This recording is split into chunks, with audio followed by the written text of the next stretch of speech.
Welcome to the Croc Podcast. This week, the podcast is off, but don't worry. Next week, we're bringing back one of your favorite guests from Navigating Cancer Together, Talaya Dendy. Since we're on a short break, we thought it would be a perfect time to reintroduce Talaya with a special rewind episode, one that brought both of our podcasts together. This episode is called, What is a Cancer Doula? So, this is the episode, and we're honored to be able to rewind it for you to reintroduce Talaya, a cancer thriver, pioneer, a trailblazing cancer doula, a certified survivor advocate. If you're not uplifted and inspired by the end of this conversation, then you might not have been paying attention. If you'd like to follow Talaya and learn more about her work, we've included the links in the description page so you cannot miss anything, but you can connect directly with Navigating Cancer Together. And now, without further ado, here is the Croc Podcast Rewind Special, and it starts right now. Welcome to Citizens Reunited to Overcome Cancer, a show to make your survivorship an easier journey by providing information and advocating for you. A show to help practitioners and their level of performance. This is the Croc Podcast. Here is your host, Dr. E. And alongside him to share some hope and inspiration from the Have Faith, Let It Begin podcast, co-host Angel Santana. Howdy, Croc Nation. Dr. Tommy and Ellie here with you with another amazing Croc podcast. The reason why I use the word amazing is not because I'm amazing or Angel's amazing, but because you guys are amazing. You cancer survivors / thrivers, you guys are absolutely the bomb. We cannot tell you how worthy and awesome you are. We dedicate this 30 minutes to you every week on the Croc Podcast. Angel Santana, Have Faith, Let It Begin on the other side of the computer glass. Angel, I could not be more excited. You know, it doesn't even have to say that today is March 10th. You don't have to even think about the fact that it was birthday yesterday. Today feels like the Croc Nation's birthday because we have an amazing guest here with us. And I don't want to steal your thunder, Dr. E, because I know you have something prepared, but I just want everybody to know, make sure that you definitely strap on your seatbelts. Make sure those tray tables are in upright positions because today is going to be one of the greatest rides ever on the Croc Nation airline. Let's go.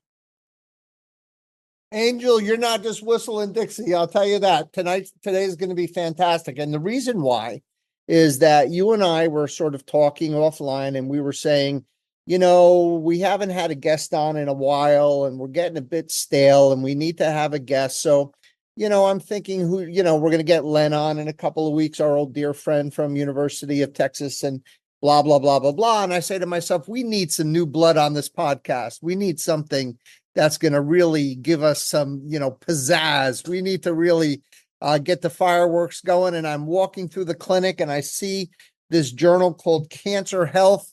And I look at Cancer Health and I'm looking at this guy on the cover who looks a lot like me, actually, this handsome, older bearded man. And I say, wow, maybe there's something in here that'll attract me. And of course, what does my eye go to? It says, what does a cancer doula do? And I say to myself, I know what a maternity doula is, and I know what a death doula is, but I do not know what a cancer doula is. And then I open up the magazine and I see absolutely this angelic, beautiful creature, Talaya Dendy from Minneapolis, one of my favorite American cities. And then I start to read and I say, wow, this would be fantastic. What a great guest. And Angel, you know I don't have many talents, but one of my greatest talents is to embarrass our guests. And that's exactly what I'm going to do tonight. I knew Ladies and gentlemen, cancer thrivers, survivors throughout the world. And I believe we're number one in India, I think, Angel. So all of our friends in India who are listening today, I have to tell you, every time that I think I know everything, God comes down and absolutely has a laugh at my expense. So I start reading this little journal and I speak to this amazing, humble, wonderful, spiritual person, and we're getting to know each other. And I'm thinking, all right, I'm going to drive this podcast because, this is the Croc podcast, right? There's no other podcasts out there except for the Croc podcast. And lo and behold, of course, doing my due diligence, I'm researching, and oh my God, Angel, this is not just an all-star guest. This is not just a Hall of Fame guest. I want to tell you something. Talaya, number one, is a cancer thriver, 12 years from lymphoma, number one. Number two is an amazing cancer advocate, doula, and board certified advocate, as a matter of fact, for cancer patients, survivors / thrivers. And then I got to YouTube. Then basically the entire world exploded. Talaya, I'm starting from 4 years ago, your first podcast, when you taught us about 3 things, and you're wearing your Minnesota Lynx lime, like electric green t-shirt, telling us about your life, and giving us some hints. And Talaya, what growth from that first podcast 4 years ago. I'm going through it. I'm learning about watermelon and dry mouth. I'm learning about just about everything you could think about. So many of the things that you've addressed over the last 4 years, I've thought of some of the stuff we've done that you've already done. And then all of a sudden, everything came crashing down. You broke my heart because you had another radiation oncologist on your podcast before me. Not only did you have Dr. EB on your podcast, Dr. EB is probably like now my new hero, and I need to meet her, and you have to connect us because we're both of the same ilk. So without further ado, now that Angel, we've embarrassed the heck out of her, Talaya Dendy, welcome to the Croc Podcast. Oh my goodness, Tom. Thank you so much. Like, I have been trying not to let my laugh out for the longest. That is one of the best introductions I've ever had. Thank you so much. Like, I'm almost in tears laughing because it's just so joyful. And I so appreciate the work that you did to really learn about my journey, not just with cancer, but my professional journey as well. Thank you so much. I'm so happy to be here. And just a wonderful intro. Thank you. Oh, thank you. So, and it was from my heart, and I hope you felt it. And I also want to tell you that I'm going to embarrass you one more last time, and then we're going to get to work. Okay. The growth of you as a podcaster over 4 years is incredible. Number one, you are professional, you are composed, you are intelligent. Your message is spot on, important. The work you're doing is crucial. The guests you have are unbelievable. As a matter of fact, you invited me to your podcast. After I saw the people on your podcast, I'm not going on your podcast because I don't want to embarrass your podcast by going on with some of these people. I mean, Angel, this lady is the real deal. Thank You know you what? so much. And that's a blessing. Yeah, and that's a blessing. That's a true blessing. And the other thing I want to say, Talaya, honestly, with all kidding aside, you know, you also did one other thing for me. You actually, because Angel and I, we do this every week, and this is our 4th season. I'm happy to report. But I will say thank you. But I will say that sometimes you have to kind of sit back and take stock of exactly what you're trying to do. And having seen your podcast and gone through all your podcasts, I said to myself, we have so many similarities with Talaya. There's so many subjects that we both at the same time kind of hit on. And you want to hear something really actually bizarre, but it doesn't, like, there are no coincidences, right, Angel? With our Creator, with our Lord. But I will say that the challenge to me was to make sure to reinforce that what we were doing was going to be appropriate and meaningful for our survivor thrivers. And I've come to the conclusion that what I think we probably do best, being that we're in the business on the medical side, on the caregiver side, is to recognize the broken system and to basically tell everyone that the emperor doesn't have clothes, and to kind of, I don't want to say rat out the medical community, but challenge the medical community to do better, because we can do better and we have to do better for our survivor thrivers. So Talaya, thank you very much for all of those gifts you gave us. Thank you so much. And congratulations on 4 years. That is huge. And I love your podcast, by the way, as well. A lot of great information. And it's so touching that it's coming from a doctor who gets it. So thank you for everything that you do, Tom. Excellent. Without further ado, cancer doula. So, the first question that I'm going to ask, and you actually had a few podcasts in the beginning, basically, what the heck is a cancer doula? And there were a couple of others that I saw, the doula and the dancer, right? So there's a lot of stuff going on here. So why don't you tell us, from my doula style, from that April, from when you were diagnosed through your treatment, and then how you came to become an advocate, to become a doula. Absolutely. Thank you for that question, Tom. So I was diagnosed with Hodgkin's lymphoma in April of 2011. And I actually went through a whole series of events before actually getting the diagnosis. So I will take you back to 2010, about March, April of 2010. And I had went to visit my primary care doctor. It was time for an annual exam. And after the exam, I pointed out a lump on the side of my neck. It wasn't a huge lump, but it had probably been there about maybe 2 weeks by that time. And pointed out to my primary care physician. She basically just blew it off. Oh, you work out a lot. It's probably just a pulled muscle. Don't worry about it. Well, during that time, I was very focused on climbing the corporate ladder, doing all the things that society says you need to do. And I just kind of let it go. Well, mind you, a year later, it didn't go anywhere. It was actually bigger and harder. And I knew something was wrong. I knew, but I did not suspect cancer.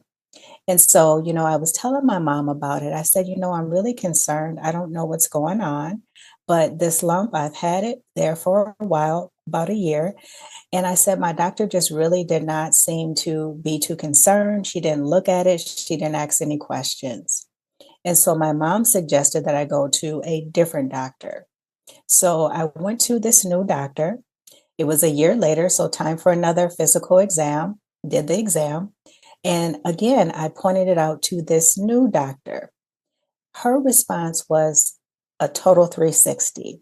She touched it. She looked at it. She asked questions. She seemed really concerned. And so she, was looking at it. And when she touched it, I noticed something changed in her whole demeanor. And she said, Talaya, right away, I want you to go in for an ultrasound as soon as possible. Mind you, I had just started a new job, probably about a week and a half, 2 weeks prior. So I'm thinking, oh my goodness, I can't take time off from work. I don't want to lose my new job. I'm like, boy, this is not going well. So go in a couple of days later for an ultrasound. That ultrasound came back inconclusive. However, I could tell there was something going on by the technician's face. Once again, her demeanor.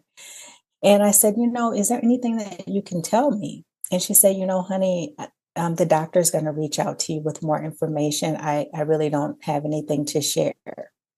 So got a call a couple days later, and I was told that I needed to go in for a fine needle aspiration. That is where they take a small sample of the tissue and cells from that area or that lymph node.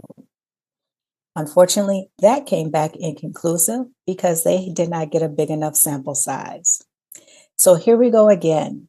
I'm told that I need to have a biopsy of that lymph node. So about a week later, went in for a biopsy. They did not take the whole lymph node, but they took a rather large portion of it, tested that. Probably about 3 days later, which happened to land on a Friday, when I was driving on my way home from work to go home, Uh, Enjoy the weekend. Well, I get a call, and it was the nurse. And she said, honey, I'm so sorry to tell you, but your test came back and you have Hodgkin's lymphoma. Mind you, I'm driving, but I'm hands free. And so I'm like, okay, wait a minute, I got to pull over. And so I just found a residential street to pull over on. And I said, what? What is that? And I just fired off probably about, seemed like 50 questions. And it probably seemed like more to her. And she stopped me. And she wants, honey, I'm so sorry. You have to talk with your doctor. Call the clinic on Monday. Here's a number. Get your appointment set up. But what I can tell you is that my husband had Hodgkin's lymphoma several years ago, and he's doing great today. And I wish you the best. So gathered myself to be able to drive close to TJ Maxx, which was not very far away. Got off my car, just walked around TJ Maxx for about 30 minutes because I'm just replaying and replaying what I just heard. And I'm also looking for answers. I knew they weren't in TJ Maxx, but I'm like, I need somebody to tell me something. And so I get myself together. I call my family when I get home and I let them know the news that I had just received. Of course, they had a lot of questions. I couldn't answer those questions.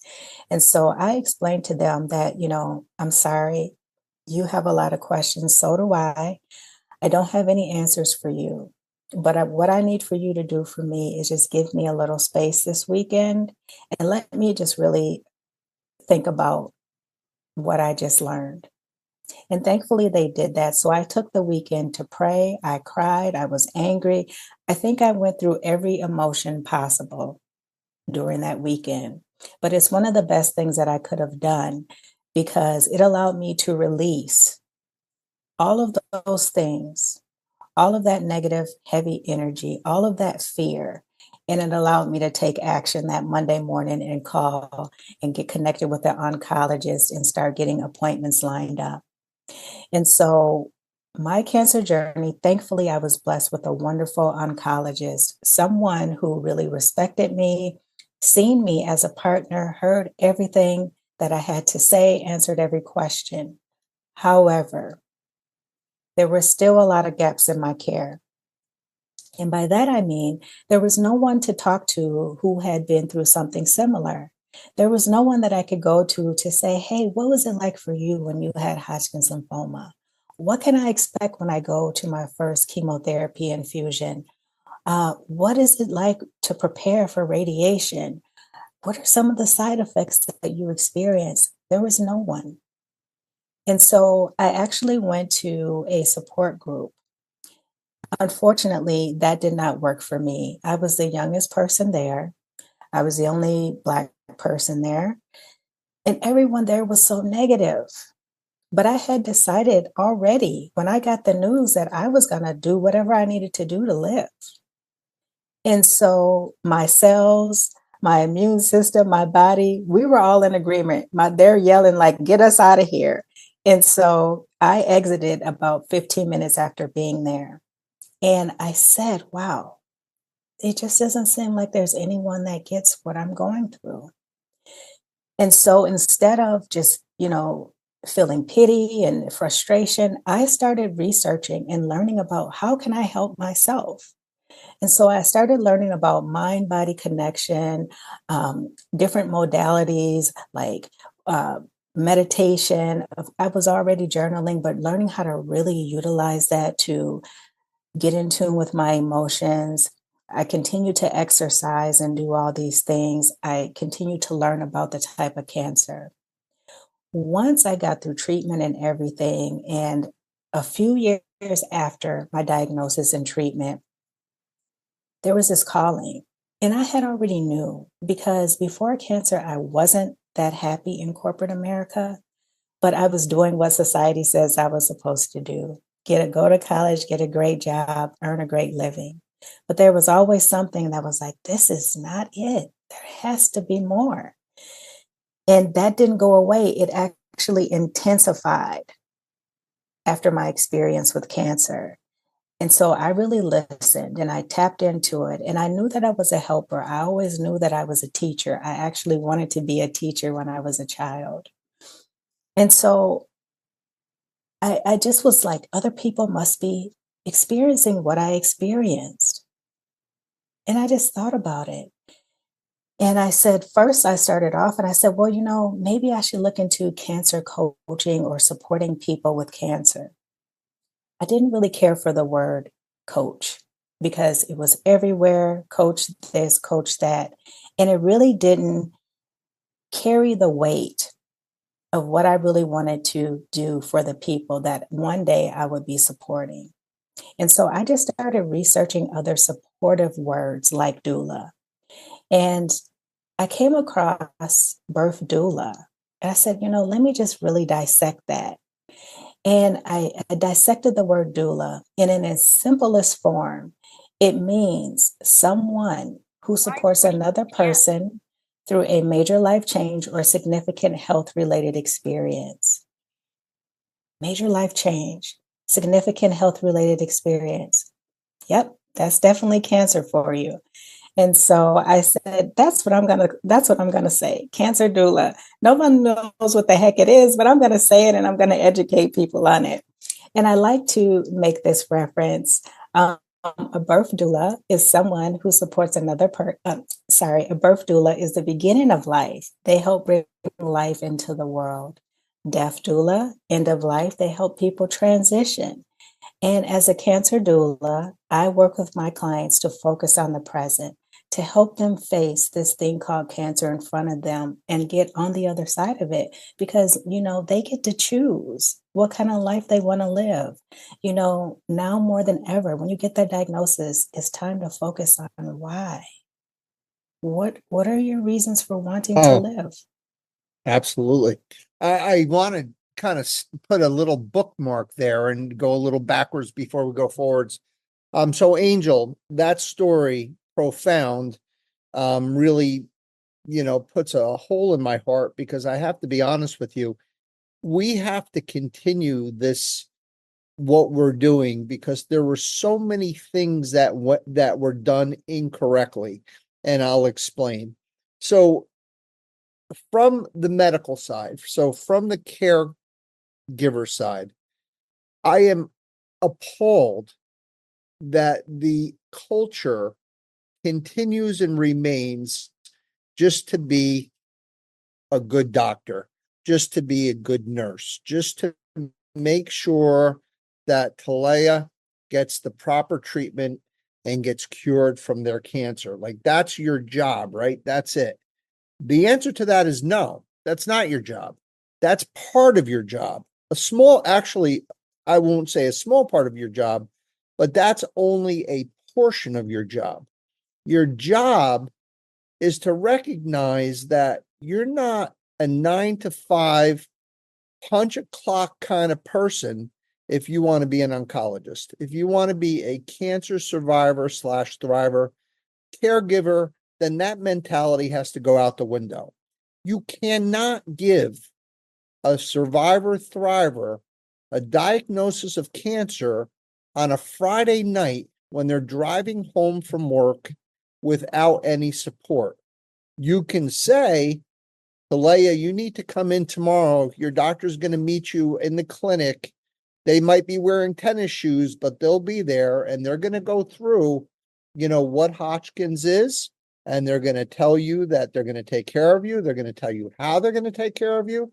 They're going to answer your questions. If you want to have one of your family members present or on the phone or whatever, terrific, not a problem. And here are the support systems that you have available to you. I will not hang up my microphone until that day comes. And I have a feeling, Angel, that whole cancer doula role might be that bridge that's missing, between the providers and the survivor slash thrivers. Talaya, I wanted to get your thoughts on that. That is correct, Tom, because that's what I say. I bridge the gap between the medical and emotional sides of cancer. Cancer patients just want to be heard, they want to be seen, they want to be respected, and they want guidance. They want answers. No matter how grim the answers are, they want to know because that's how you make the best decision for your life, for your family. And so it's critical. Absolutely. But also they want to know on their time, at their convenience, not at the convenience of a 9 to 5 clinic. I think That's that's right. really important. Yeah. I don't know how to do this, but I'm trying to get to have the caregivers, give their numbers or be available after hours and to be able to answer the questions that they need to have answered. And to be honest with you, I have the most delightful talks after work on the weekends at night because you know why? There's not 50 people that are running after me, to sign something or to get a question answered or whatever, or some kind of an emergency. You could actually concentrate, Right. on that person. And when you get an on-call oncologist who doesn't know your case, they pass the buck. They say, I'm sorry, Talaya, I don't know your case. Doesn't sound like you have an emergency. This Mhm. could wait till Monday. But you know what? What if it was you? Angel, if it was a family member, you wouldn't want to wait till she had to wait. She had to go to TJ Maxx, I and like not that she went to TJ Maxx. She just needed a place like to be safe. Yeah. Yeah, and I'm literally I was sick to my stomach, a little bit, had that pit in the stomach while she was describing that. I'm gonna save what I have, what I just from that beginning, what I have for her at the end because you know me, I always like to try to get that last piece out, but Yeah, no, Angel, you always get the last word. You know that. Um, Talaya, I wanted to ask you also about cancer doula support and why it's important for our survivor thrivers and for their families. Yeah, so for all the reasons that I just explained, but then also to provide coping strategies for cancer patients and their loved ones, to provide information and education, to be a source of non-judgmental support, to help them understand their rights as a patient and how to navigate the healthcare system. So that advocacy piece, and then also helping them to set realistic goals. One thing that was really hard for me, Tom, was when I started treatment. And after the first one, I'm like, I got this, I can do it, I can do it. But those treatments compound. And so by month 3, I'm like, ooh, this is a different feeling. I have to slow down, but no one really warned me about that. So setting those realistic goals, whether they're physical goals, whether they're work goals, whatever, and then also providing personalized care for them, helping them to create their plans for their well-being. What is well-being? How do you nurture it? We throw out these words that a lot of people don't really know what those mean at their core.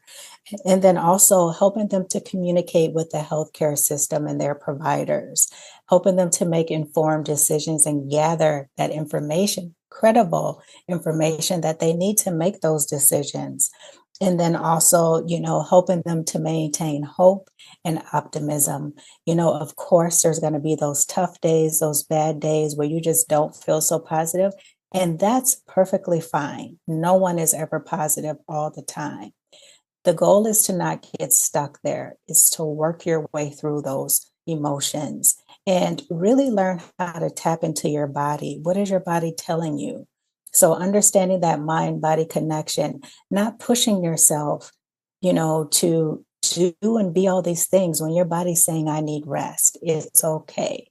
And so those are some of the things that I work on with, cancer patients and their their caregivers. And those are things that no one talks about. Those are things that no one really thinks about. It's just getting that person treated for cancer. But there's so much more that goes on behind the scenes. And I was going to say that, what a service that you provide. And I'm assuming there are other cancer doulas out there. And I don't know if you've connected with them or if there's an association of you guys. But I will say, I wish there was an opportunity or an ability where how could a patient and not just my patient, because, you know, every single one of my patients now is going to get an on the other side card from me. Thank you. But all kidding, and I mean that seriously, but because of how important your work is, but how would a person who's not, like, you know, Angel and I, that's what we do, right? We do survivorship, we do cancer survivor advocacy, you know, and information and education as you do. But even we didn't know, you know, about this service. So how would, you know, how could we get, you know, your service or services like you, advocacy services, to become part of the mainstream? Okay, so first I'll go back and address something that you just said. When I started this, I didn't know of any other cancer doulas. It was something that I created out of a need that I had. And so I wanted to fulfill that need. Now I'm seeing other people who are calling themselves cancer doulas. I have not connected with them. They have not reached out to me. But everyone does it different too. And so, to answer your question, I think that the healthcare system itself needs to be more open and receptive to people who are doing these kinds of things outside of their system. I can honestly tell you, Tom, I think I went to every hospital and clinic in the Twin Cities when I first started this, and no one wanted to talk to me. Still today, a lot of them don't.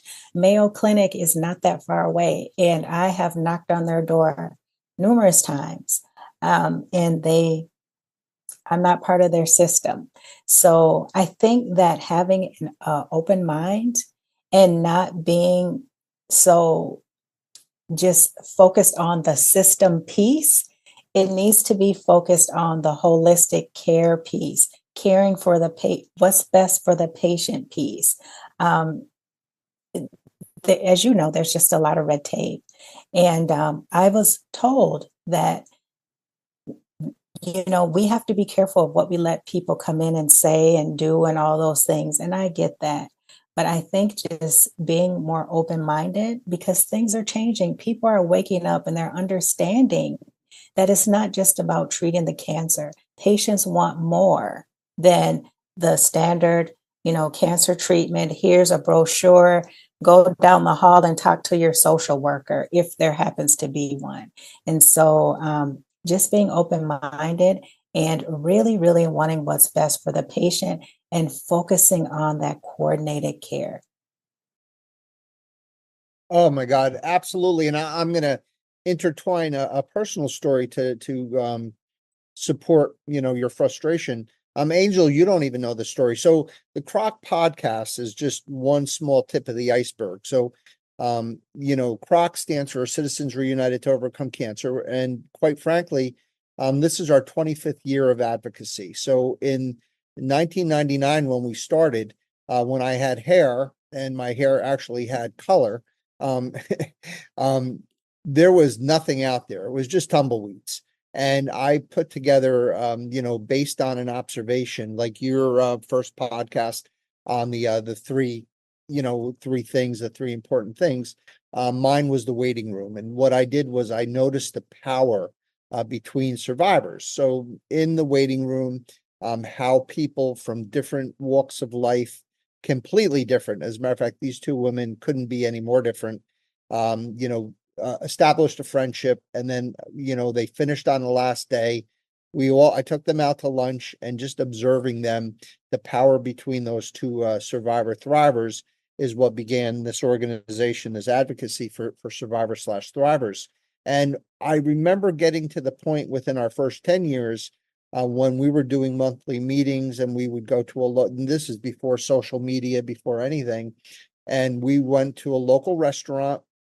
We would rent a room, we'd throw out some pizzas and whatever, and we'd have a lecture, we would have an activity, we would have, you know, music or whatever it was. And the thought process was to just get our thrivers in a room where they can sort of be together and collaborate and gain information. And I pitched this to our medical system at the time. And I said, hey guys, I'm onto something. There's something very powerful here. And I'd like to collaborate with you guys, because you guys are the hospital. You guys have Power, being the organization. And they said, thanks, but no thanks. We're going to do it ourselves. And they did it so poorly, and they did it so Bush League. I think for their support meetings, I think 4 people came, and I think that maybe they had stale cookies and cold coffee. So I think that when, you try to collaborate, everyone thinks they know everything. And listen, Mayo Clinic is the Mayo Clinic. Much respect to the Mayo Clinic and places like the Mayo Clinic. But you know what? Some on the softer side of things, our survivor thrivers have needs that are not being met. And I think that your services, Talaya, are exactly Talaya, I'm sorry, are exactly what are needed. So I also wanted to ask you another question about, you and I had talked offline about the cancer diagnosis and that sort of grim albatross around the survivor thriver's neck about cancer and death, and how, your work is to actually change that perception of cancer being equated with a dark, grave and end of life situation. Yes, yes. Thanks, Tom, for bringing that up. I, I I think it's so important because how you start can, in some cases, determine how you finish. And if you start thinking about, oh, I'm going to die, this thing is just taking my life, you know, that's probably not the best way to look at it. Yes, there's that possibility. However, now more than ever, there are more people who are surviving and living with cancer or living in remission with cancer. And I'd like to encourage people that when you get that diagnosis, yes, there's going to be fear, there's going to be uncertainty, there's going to be all these things. However, feel those things, but then say, what is my why? What reasons do I have to live? Is it your children? Is it your grandchildren? Is it a legacy that you're working on that you want to leave behind? Really hone in on those things and use that as fuel to drive you through this every day. Focus on your why, and don't focus on that, that you're going to die. Now, some people do get terminal cancer diagnosis. However, God has a final word. There have been people that have been told they're going to die in 3 months and they're still here. You just don't know. And so don't focus on the death piece. Yes, everybody should have their affairs in orders because we could die just getting in our car. Who knows? But when you get that diagnosis, don't let that be the first thing that you go to. Try not to let that consume you. Focus on what reasons do I have to live. That's going to be your hope. That's going to be your anchor to, really get you grounded mentally and physically. Absolutely. Absolutely. And Angel, I think that we do a lot of work. Talaya, correct me if I'm wrong. To your point, one of the things that I've learned, not as a survivor thriver, but as a doctor, is that cancer is a word, and it's so unfortunately powerful and equated to death. And what we do on the Croc podcast is we make sure we let everyone know that everyone has to die, not just someone who has cancer.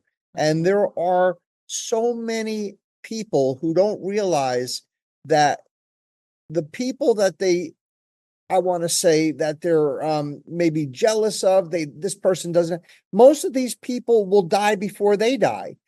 For whatever reason. And I use the analogy of, a woman gets admitted to the hospital for surgery for a stage 1 breast cancer, and a 56-year-old gentleman gets admitted for a heart attack, and they both leave the hospital at the same time. My question always is, who's going to be the one that's going to be driving to the cemetery to buy a plot, and who's going to go over to Popeyes to buy a chicken sandwich?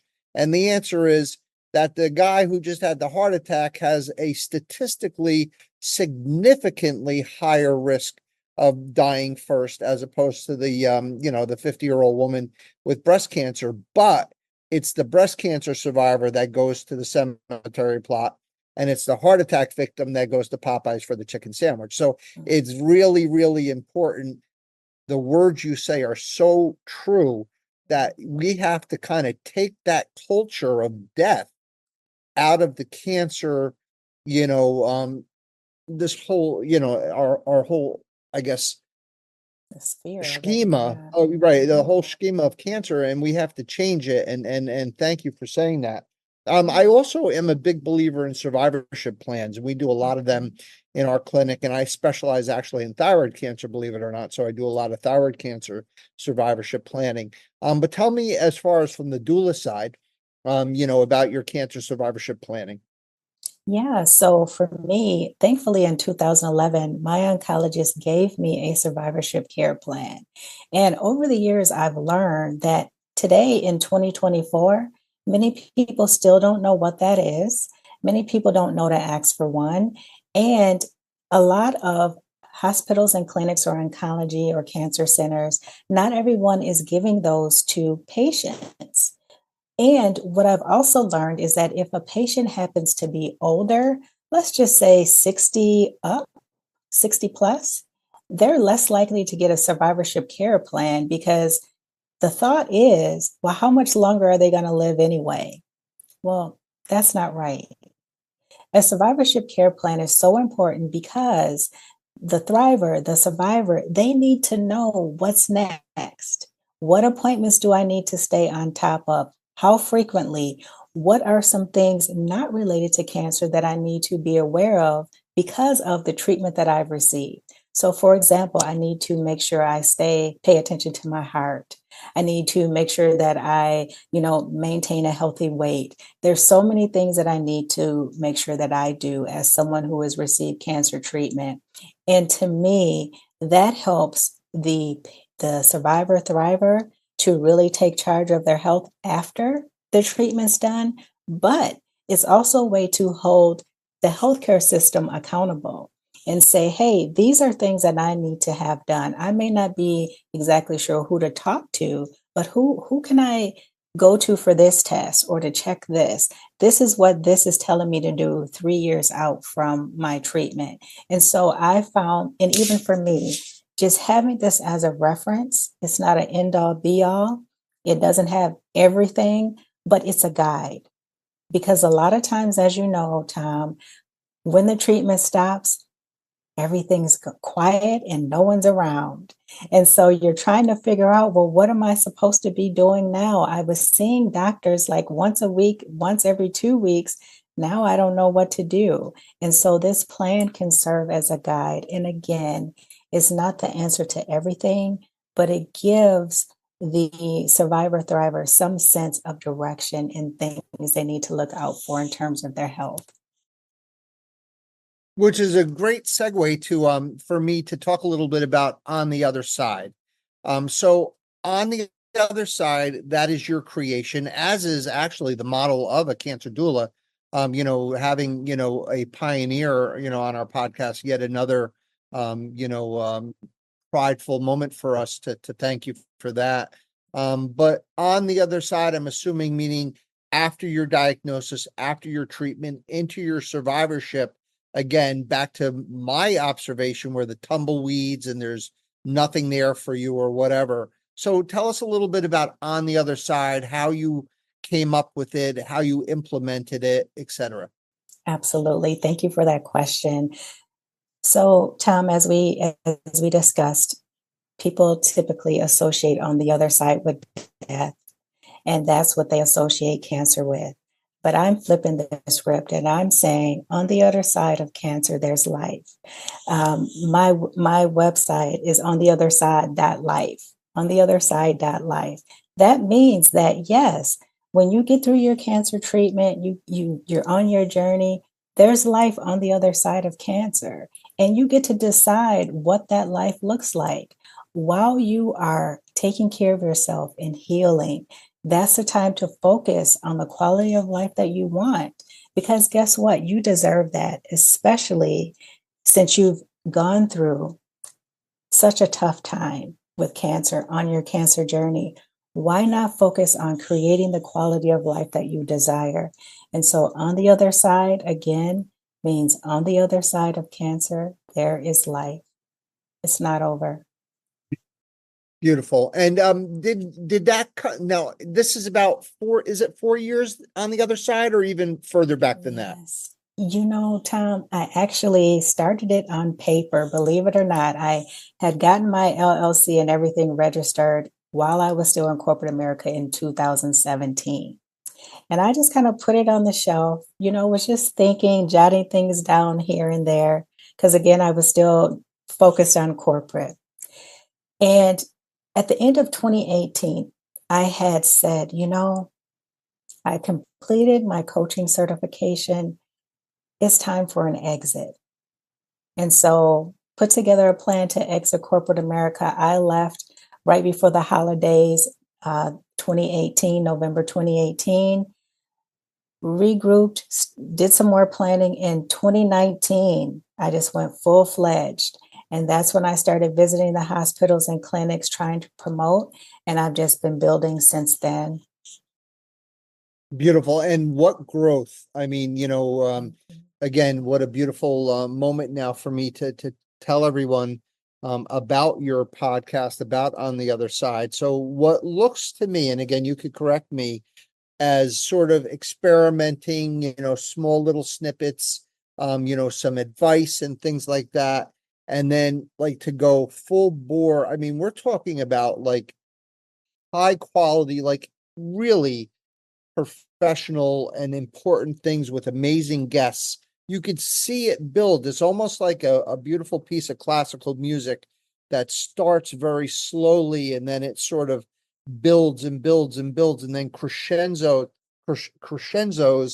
And then I'm looking now at the newest stuff coming up, 2024, such beautiful things. And I think everything we talked about today, and all of your visions really are directly manifested in the podcast. And I think that it directly the tools you're trying to give to our thrivers and survivors are expressed through you, almost like you're channeling it right there for you. So it's almost like you're giving all of our survivor thrivers their survivorship plans through On the Other Side through your podcast. Does that sound accurate? That's very accurate. And I so appreciate that you picked up on that. And I'll just share this, Tom. Actually, the videos that you saw early on, those were videos that I had done on my website On the Other Side. But I actually officially started a podcast in August of 2021 called Navigating Cancer Together. And that podcast was actually a spinoff of a group. I called them meet and greets that I was doing every month as a result of COVID, because so many people just felt extremely isolated, more so than they did before. And I would have these monthly virtual get togethers, talking about a different topic every month, just bringing people together, bringing community together. Or I would have a professional come on, an expert, and talk about a particular topic. Well, as COVID was moving along and people were getting back into the world, getting back outside, attendance started to drop. So I said, I want to keep doing this, but I need to do it in a way that's convenient for people whenever. And so that's when I created Navigating Cancer Together. People can listen to it whenever they want, wherever they want. And that's how I keep the community going. And I just like to bring on so many different people from all walks of life, because anyone, I don't care how much you make, I don't care where you live, how old you are, anyone can get cancer. Absolutely. And how, and again, Angel and I are going to put this on our, on our website and everything, but for this particular podcast, how could someone who might have an interest in learning about what you do, seeing some of these podcasts and videos, how can they access that? Absolutely. Thank you for that. So, Tom, they can go to ontheotherside.life. Again, on the other side, that's one word, .life. LIFE. And actually, that's my website, but you'll see a tab as well that says podcast. And you can see all my podcast episodes. I think I have about 133 now. But then also there's a more tab, and they can go back and view some of those videos that you've mentioned, or they can actually go to my YouTube channel, which there's an icon on my website as well. And so they can access all of that information from my website. And everybody, just want to let you know, Angel will also have all of Talaya's social media tags and everything, on the identifiers, both for this podcast as well as on the website. Angel Santana, I know you don't feel the love right now, but you always get the last word, my brother. So please, I know you've been winding up, man. You're ready to go. So let's go, man. Let's hear what Angel Santana has to say. Listen, first and foremost, I would like to just thank you for getting your story out there and being personal. I'm always been a firm believer. Personal testimony is the strongest and the most efficient way to reach out to others, especially in their time of need. Croc Nation, I want to say one thing. Today, we were blessed to have a leader on this program. And when you hear the word leader, you cannot help but think about leadership. They say leadership is the ability to guide others without force into a direction or decision that leaves them still feeling empowered and accomplished. This is a young lady who is doing remarkable things.